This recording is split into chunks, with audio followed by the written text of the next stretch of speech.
Here on BBC One, where the wildlife is so big it'll make your eyes water.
On the west coast of North America, from northern California to Alaska, is the oldest conifer forest in the world.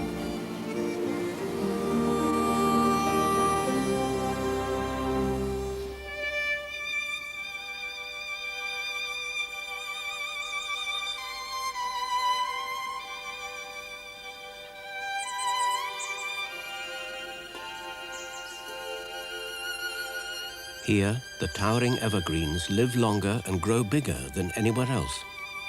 Many of these trees were growing before Columbus reached the Americas, and some are more than 2,000 years old.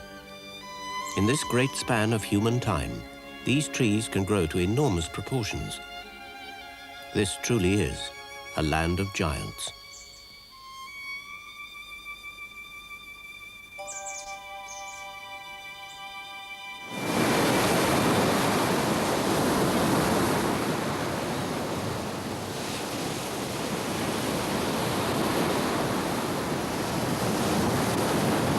The Pacific Ocean constantly batters the west coast of North America, bringing the water essential for life in these ancient forests.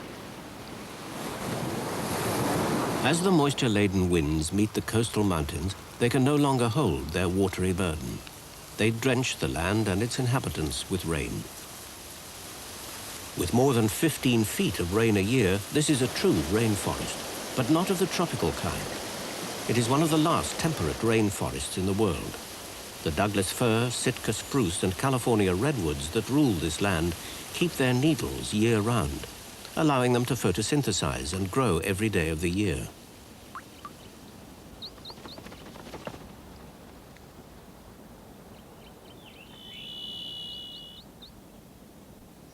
The untouched ancient forests are the most productive places on Earth, with even more living matter per acre than their tropical counterparts.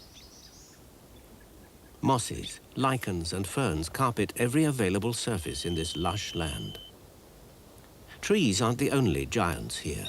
In the course of its 6-year life, the banana slug can grow to a length of 10 inches and weigh up to 1/4 pound. The damp forests of the Northwest have one of the greatest diversities of slugs on Earth. Wet moss provides a perfect bed for a pair of mating slugs. Because each slug is both male and female, mating is a slow, tricky affair for these slimy hermaphrodites.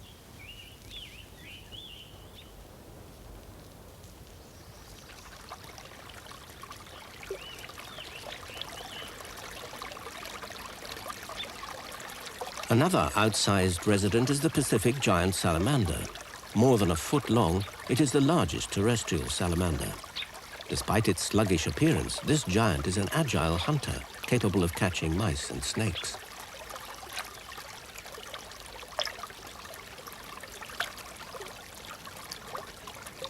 These primeval forests are the last stronghold of the elusive Roosevelt elk. The largest elk in North America, a full-grown bull male can weigh up to 1/2 ton. The key to the existence of the ancient forest is water, torrents of it. Winds blowing in off the Pacific bring rain. Like huge sponges, the forests soak it up and then slowly release it into the streams. The water then makes its long downhill journey back to the sea. This perpetual water cycle creates the kingdom of the conifers. The cascading waterfalls and fast-flowing streams are ideal for the water ouzel, or North American dipper, which make their nests in the most inaccessible places.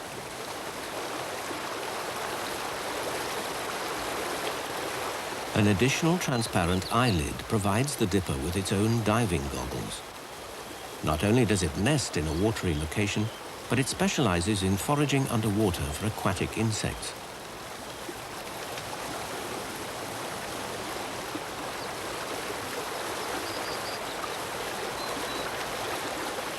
Extra thick body feathers insulate this hardy little bird from the cold of forest streams.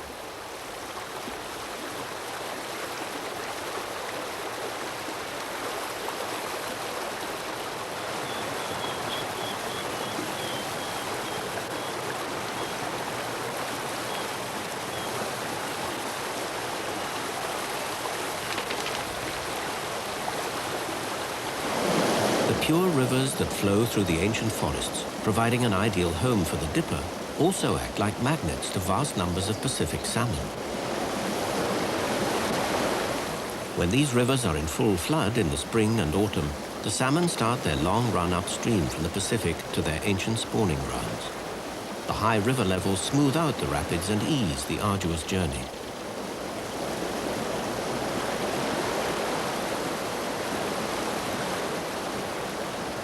Chinook, the largest of the Pacific salmon, can reach 100 pounds or more.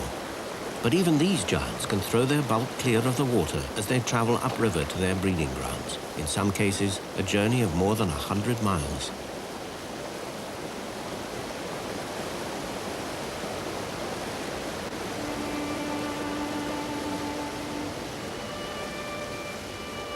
Festooned in vegetation, ancient trees are transformed by a mantle of mosses into mysterious primeval shapes.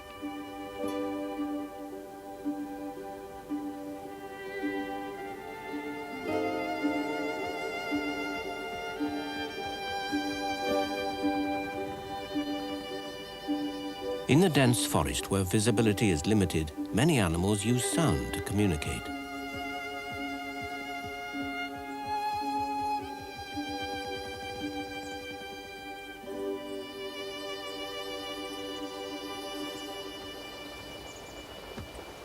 The ruffed grouse beats out its drum-like call, hoping to attract a mate. But sometimes it attracts the wrong kind of attention.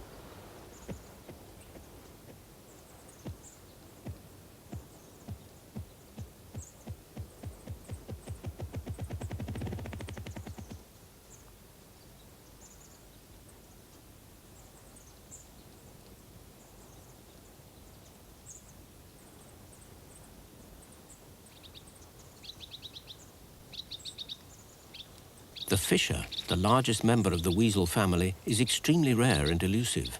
It is a fierce and fast predator with a dangerous reputation. Birds, hares, and other small mammals are its main prey, but it also has a taste for easier food, like wild berries and the occasional grouse egg.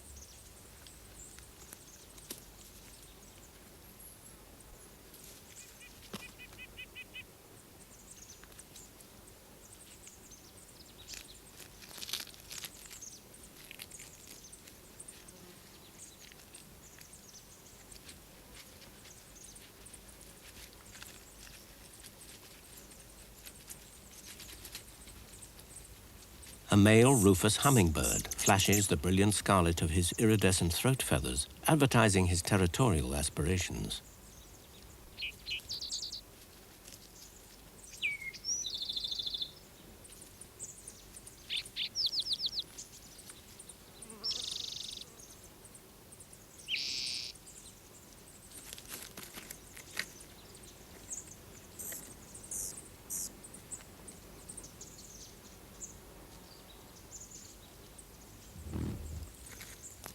Fishers are the fastest arboreal predators in North America. Although it's unlikely they would ever be fast enough to catch an adult hummingbird, they are quick enough to catch pine martens and squirrels, which are also at home high up in the forest canopy.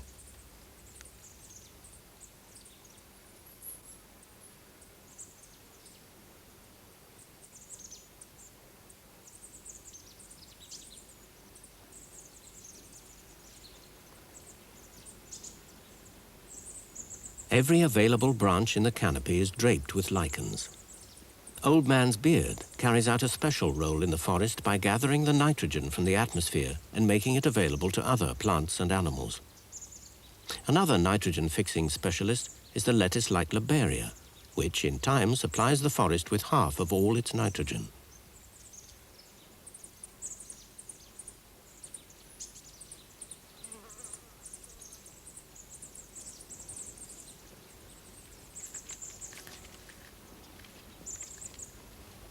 From its aerial lookout, the fisher can survey its verdant kingdom.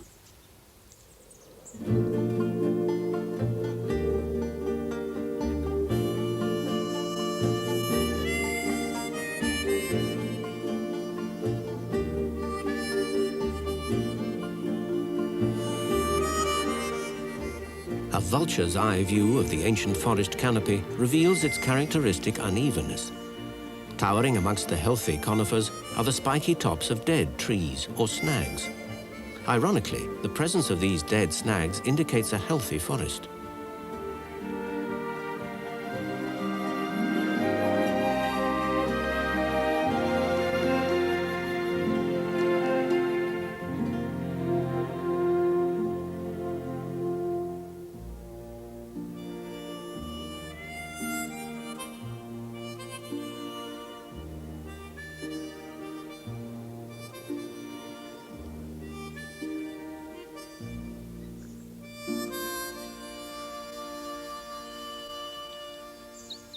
When the aging giants eventually succumb to the ravages of disease and the vagaries of weather, they topple to the ground, leaving holes in the canopy. Light can now penetrate the green blanket, bringing new life to the forest floor.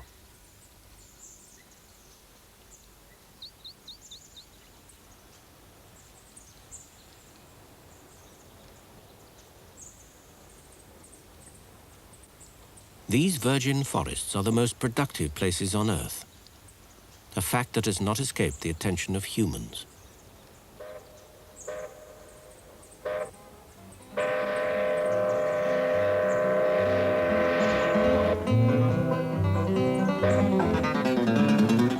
The rapid exploitation of the ancient conifers did not start in earnest until the early 1900s.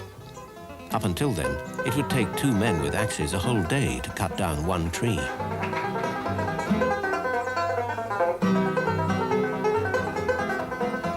With the development of two-man cross saws, the loggers' work accelerated, and 10 or more trees could be cut down in a day.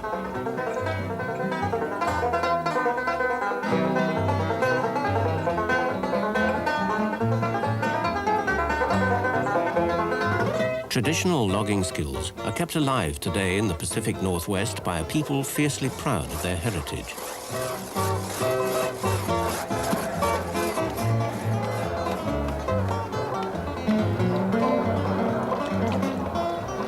Here at the annual Albany Timber Festival in Oregon, loggers demonstrate their skills, both old and new.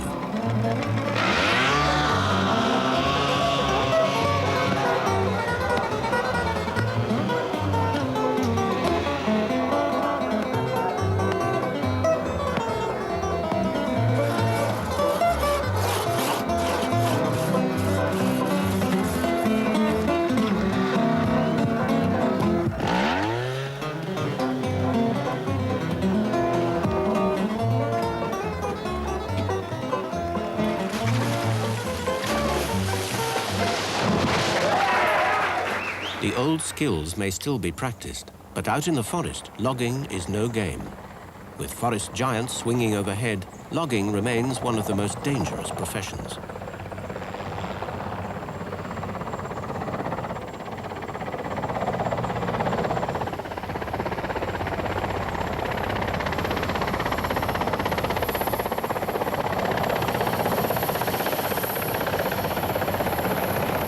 Giant Chinook helicopters are used to haul enormous loads out of the forest. Exposed to the most up-to-date technology, the forests have been taking a battering. Over 80% of all North America's ancient forests have been cut down, and what little remains is the subject of heated controversy. While the politicians ponder its future, the animals that depend upon this unique forest are in full retreat. Large mammals, like the cougar, can only give way to the advancing tide of deforestation. Their numbers are tumbling as the trees come down. The cougar is adaptable enough to survive in other habitats outside the ancient forest. The spotted owl, on the other hand, must look at the cougar with a degree of envy, for the owl's fate is inextricably linked to the ancient forests.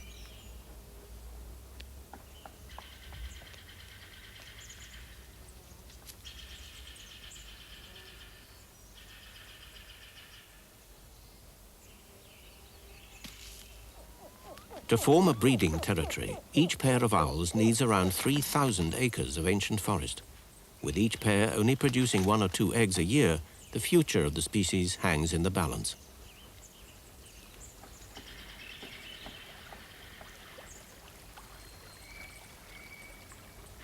In some parts of the Pacific Northwest, the Douglas fir is the predominant species.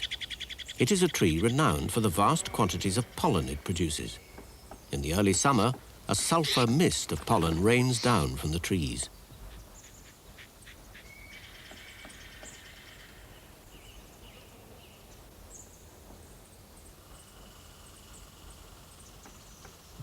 Some finds its way to the female cones of another Douglas fir. But not all the pollen falls on target. Some gets trapped in cobwebs, while tons rain down into the forest streams. As the pollen collects on the rocks, it is greedily consumed by tailed frog tadpoles. The tadpole's mouth is modified into a huge sucker, which anchors it in the turbulent forest stream while it vacuums up the pollen. The tadpoles spend several years in these streams before emerging as adults. The pollen is a luxury compared to their usual diet of algae.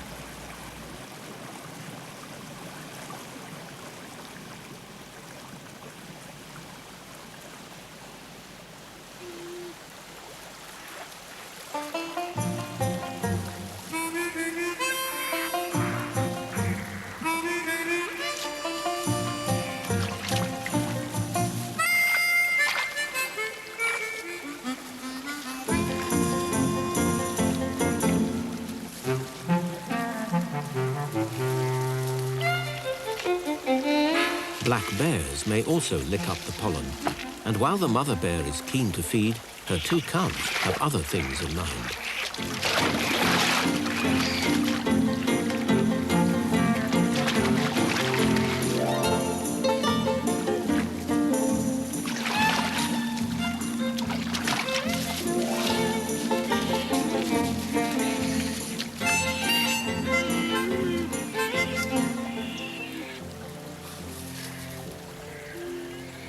No matter what time of year in the Pacific Northwest, the weather can change in an instant. Mist and fog gather suddenly, and within minutes, the sun is blotted out, plunging this damp world into a murky half-light.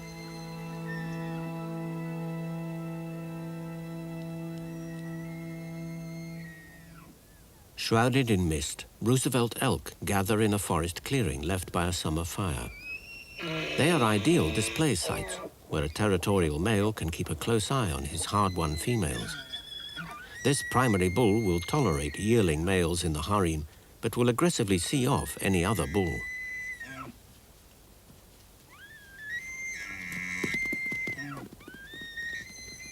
While the elk aren't bothered by the mist and rain, the forest cannot survive without their life-giving properties.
The mists are the lifeblood of the forest, nurturing the mammoth trees in the valleys. But higher up in the mountains, the mist turns to snow. This white blanket can lie for 8 months of each year, reducing the growing season and stunting growth.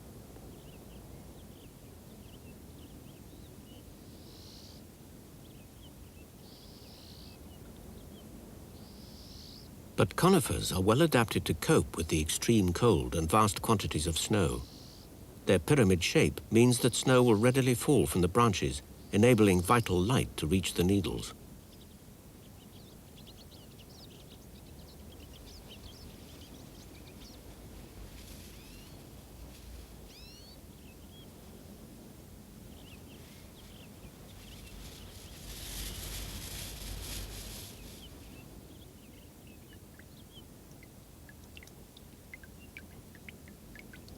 Whether the moisture falls as rain or snow, it will cover the trees and eventually drip off the needles, collect in the rivers and return to the ocean, where the water cycle begins again. The salmon struggling upstream are at the end of their journey. Far from the sea, they shape their spawning sites or redds in quiet and secluded streams which will nurture their eggs. But not all are destined to hatch. Some are food for the opportunistic dipper.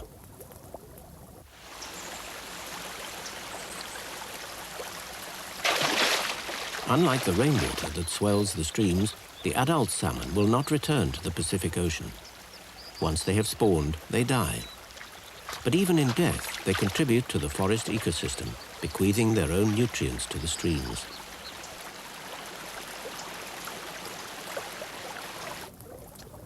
The dipper's underwater goggles come into their own as the bird searches out the protein-rich salmon eggs.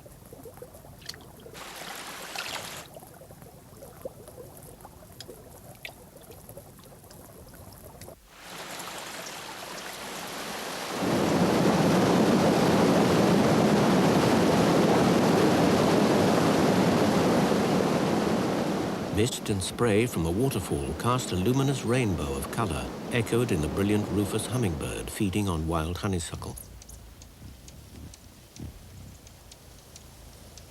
The hummingbird, a surprising resident in these cool, lush forests, must continually visit the flowers throughout the day to fuel its high-speed life. But this female has more than herself to feed. She is collecting nectar for one of her newly fledged chicks.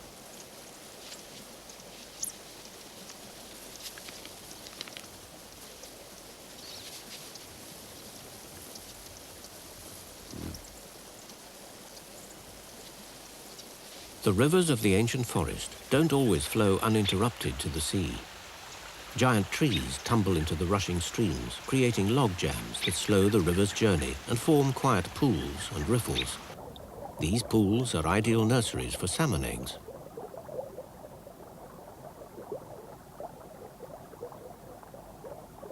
A bizarre-looking Dobson fly larvae searches out the salmon eggs.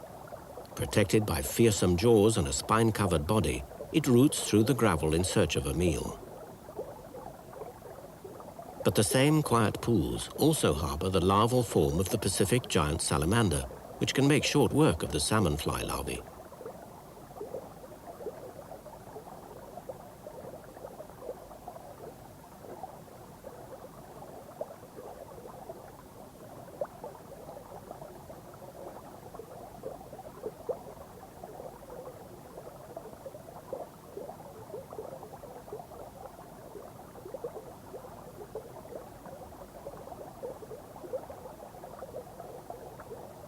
While one voracious river predator devours another, below them in the gravel riverbed, some salmon eggs are beginning to develop.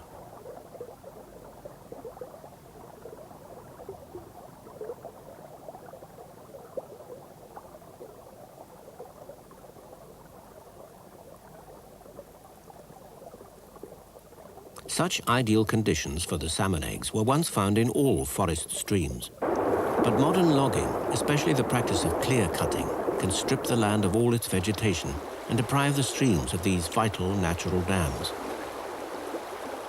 An uncut forest acts as an enormous filter, soaking up and cleaning the rainwater before it drains into the streams. But in clear-cut areas, the topsoil, robbed of binding roots, washes straight into the rivers with dire consequences for the salmon eggs.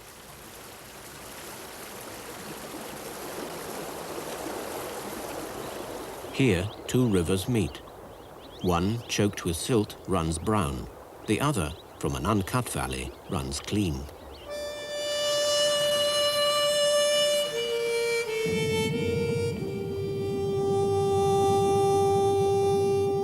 The mud and silt cloud the river, suffocating all life.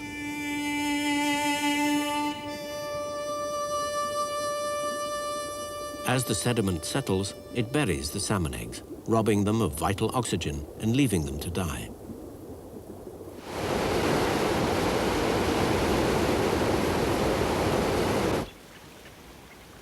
But where the virgin forests persist, the eggs are protected in their gravel beds.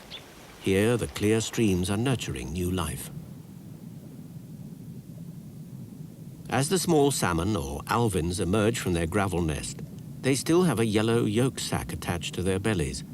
This will provide them with vital nourishment in their first few weeks of life in the quiet waters of the log jams. Away from these sheltered pools, one-year-old salmon, or parr, have had time to mature and are ready to make their migration to the sea. There they will spend up to 8 years feeding on the rich sea life that will transform them into 100-pound giants. Just as the fallen logs bring life to the streams, so the snags and toppled giants bring life to the forest itself. The decomposition of a standing tree can only begin once its tough protective bark is breached. Although these carpenter ants look as though they're eating the wood, they're only excavating tunnels to house their colonies. But in the process, they reduce the wood to tiny fragments, which can be further attacked by other decomposers. The main forest decomposers are fungi. Carried into the tree on the ants' bodies, these fungi rot the tree from the inside out.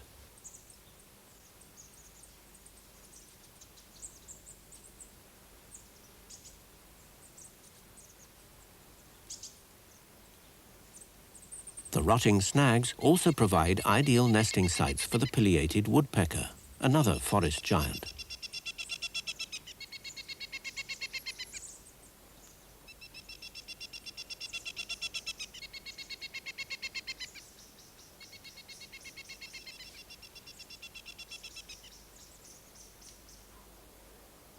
Attacked from all sides, the tree must eventually succumb and fall to the ground, where it serves as a perfect breeding ground for over 3,000 species of forest fungi.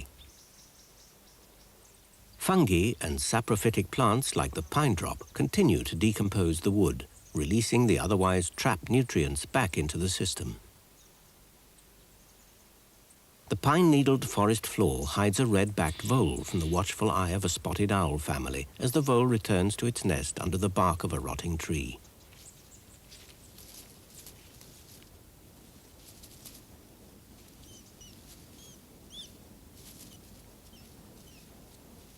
Like the mice, shrews, and chipmunks of the forest floor, this delicate vole spends much of its time underground and flourishes among the decomposing trees.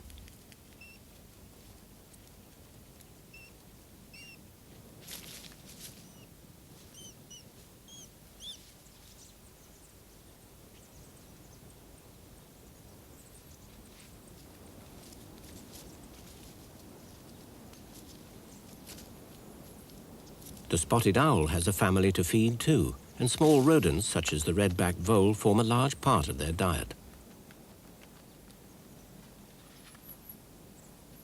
With one meal already in its talons, the young spotted owl is presented with a dilemma.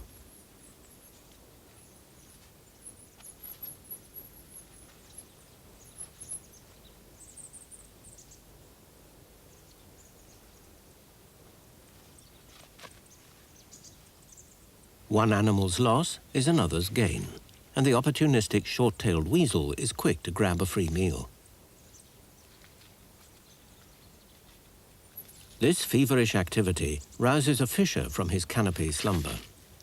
Over 100 times the size of its tiny weasel cousin, the fisher is nevertheless just as agile. he can descend the largest tree head first by rotating his hind feet 180 degrees, enabling him to cling to the bark with his back claws.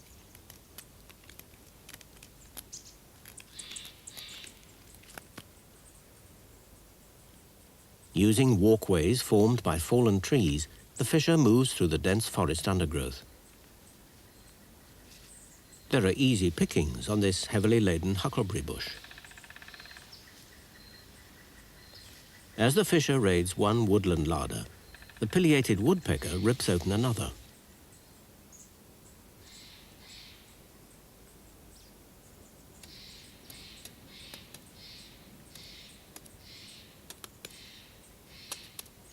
Inside the log, thousands of termites excavate their breeding chambers. They will only invade the log when they receive a signal from deep within the rotting wood. It is fungi which sends the message.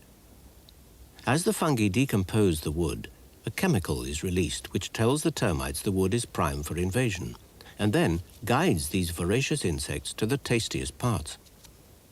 In fact, termites themselves can't digest wood. They rely on two species of microorganism that live in their guts to transform the wood into food.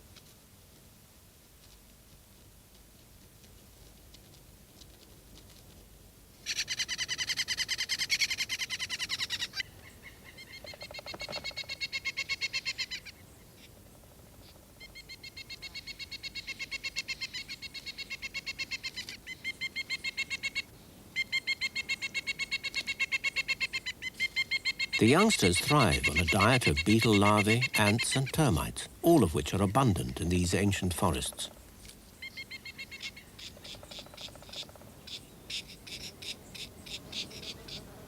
Iris flies are attracted to the delicate wild irises around a forest clearing. This unusual fly has a long proboscis so that it can sip the sugary nectar from the deep flowers. The irises are a focus for the breeding flies. Males lurk in the nearby foliage waiting for a female to come to the purple blooms to feed. When she appears, she is immediately approached by a suitor and mated. Afterwards, the female must fly deep into the cool, shady forest to drop her eggs, and the rich nectar of the iris flower gives her enough fuel to complete this journey. No one knows if she releases her eggs like a bomber across the forest floor or if she selects certain sites. What is known is that the iris fly needs a very special partner to complete the next stage in this bizarre life cycle. A trapdoor spider is completely unaware that it is the key to the reproductive success of the iris fly. Once the fly eggs have hatched, their tiny larvae begin an extraordinary pursuit. They clamber up pine needles to a vantage point.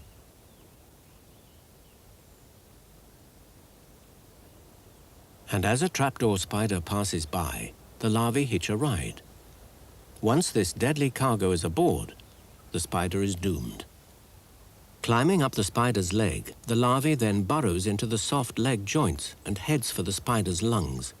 It stays here for a year, slowly eating the spider from the inside out. The following year, it will emerge as an adult fly and seek out the iris flowers to begin its parasitic life cycle all over again. Dangling 300 feet above the forest floor, a Douglas squirrel or chicory is plundering the ripe cones of a spruce tree. This daring rodent is the most abundant squirrel in the ancient forests. With a huge crop to choose from, the chicory cuts off the cones and drops them to the ground.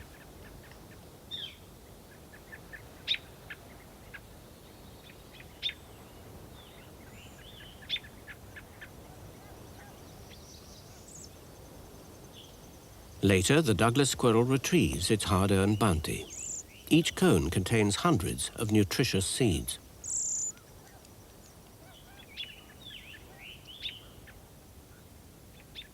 Seeds most likely to survive are those that end up on mossy logs and stumps, which provide perfect conditions for development. Elevated above the surrounding vegetation, the seedlings are exposed to much-needed light and sit on a moist supply of nutrients.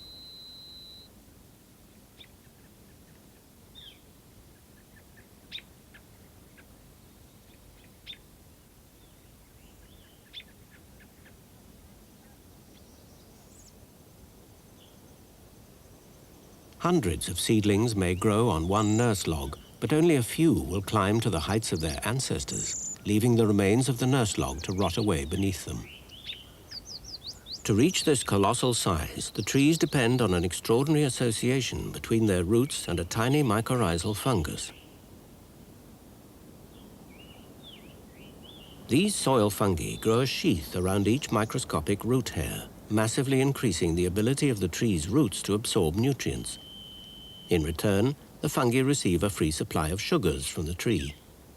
To survive, the fungi need the help of an unsuspecting ally: the flying squirrel.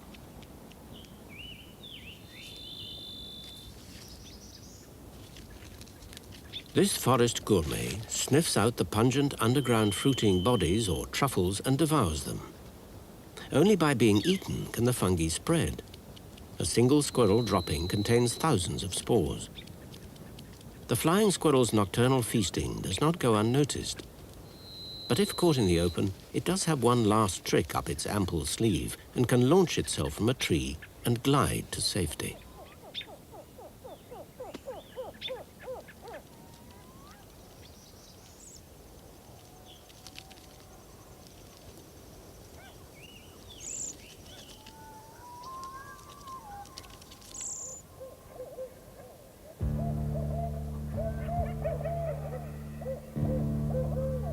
As the moon rises over the forest, the flying squirrel is just one of the night shift at work in the forest under cover of dark.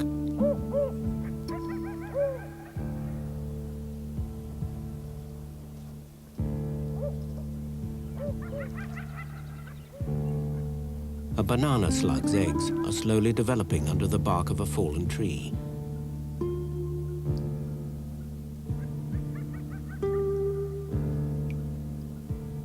The moisture-laden log is ideal for them.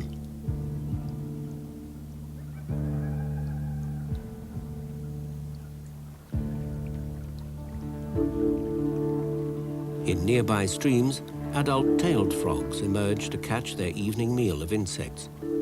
This small frog is the most primitive frog in the world and is found only in these cool, clean forest streams. Frogs, too, have to be wary as they hunt, for there are masked night raiders out on the prowl. Raised in a den under a fallen log, the young raccoons are making their first unaccompanied foray out into the forest. The stream still holds many mysteries for them, but they will quickly learn how to plunder its rich supply of aquatic life. With their tender touch, the raccoons hungrily search for food. They rub the gravel bed with their hands, feeling for anything that might make a meal.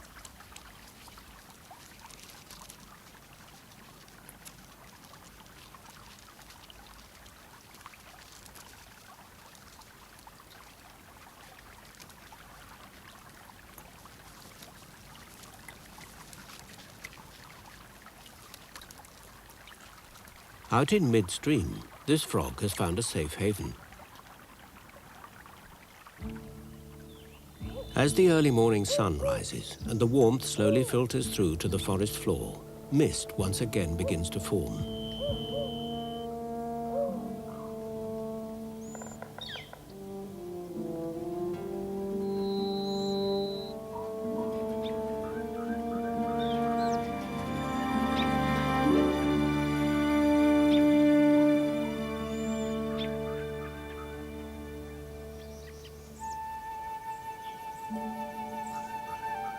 The sun's rays touch the forest floor, reaching through a hole in the canopy left by a fallen snag, its heart rotted out by disease. A family of coyotes stumbles from its den in the stump of a fallen giant to enjoy the warmth and play a little. Coyotes are America's most persecuted predators, but these canny canines have proved to be great survivors, and their numbers are now on the increase. The coyote pups enjoy playing despite the heat of the midday sun, which can be strong enough to dry the damp forest floor. Eventually, the playing has to stop.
But as the forest sleeps in the warmth, a deadly agent of destruction creeps closer.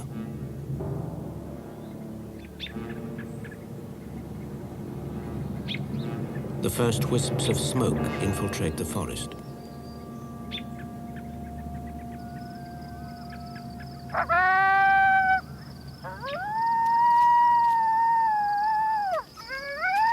Sensing the danger, the adult alerts the pups and most of the forest and moves her young ones away from the oncoming fire.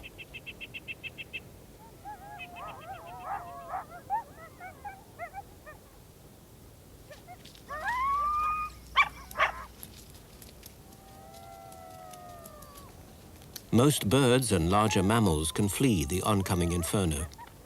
But the small and less mobile creatures such as voles, frogs and reptiles can only try to hide in the damp logs or underground. Those that don't will perish.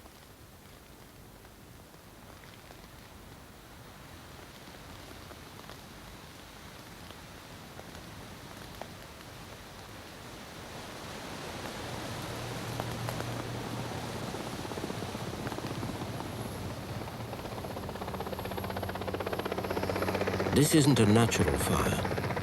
It has been set by forest workers using napalm and other incendiaries to clear the debris left over from clear cutting. Burning, they say, releases nutrients back into the soil, but it pollutes the air and destroys forever the delicate soil organisms that would help restore this ruined land.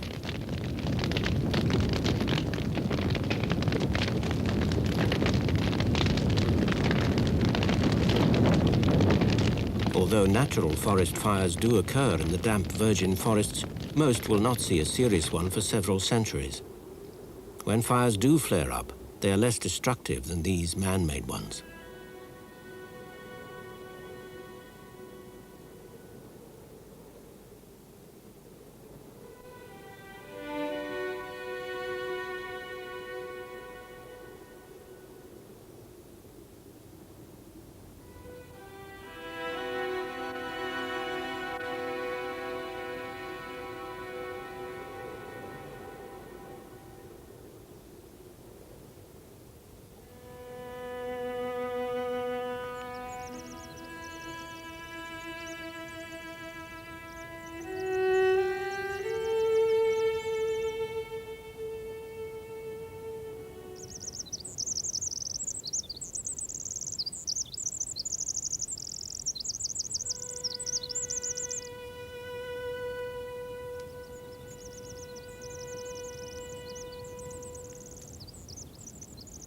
The clear-cut areas left by loggers are no substitute for the ancient forest. Some animals may thrive in the open areas, but most of the unique residents do not. In the past century, millions of acres of ancient forest have been cleared, and the patchwork or checkerboard effect of modern logging is clear for all to see.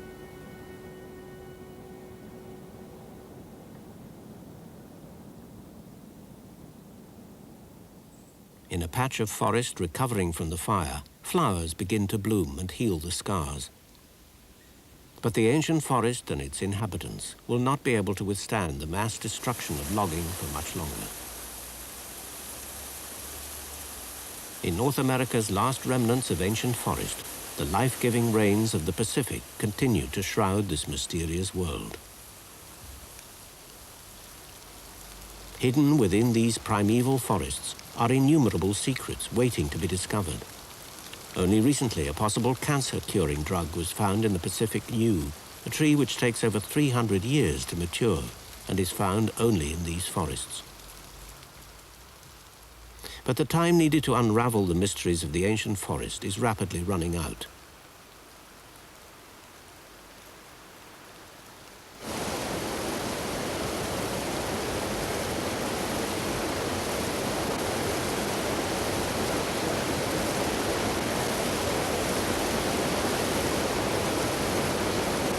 In the autumnal surge of water rushing through the rivers, there is a creature whose future is intricately linked to the survival of this ancient world. Pacific salmon have been returning from the sea to breed in the pristine rivers of the ancient forest for thousands of years.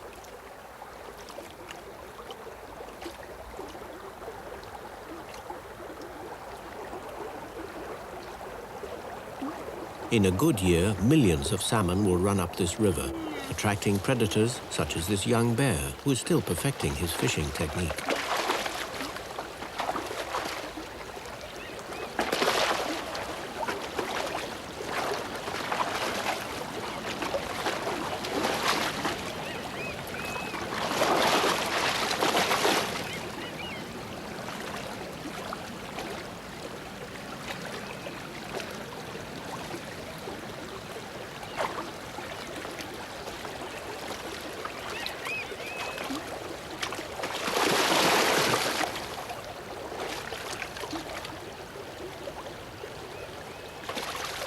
These salmon are just too slippery for this 400-pound youngster.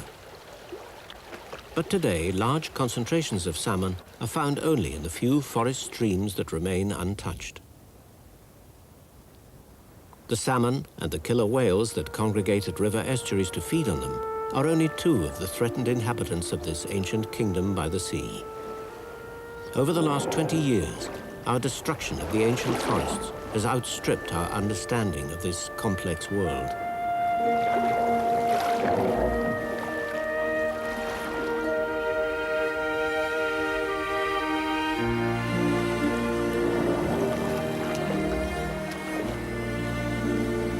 Whether the killer whales will still leap for joy in this Pacific paradise depends on whether we choose to destroy or make peace with this land of giants.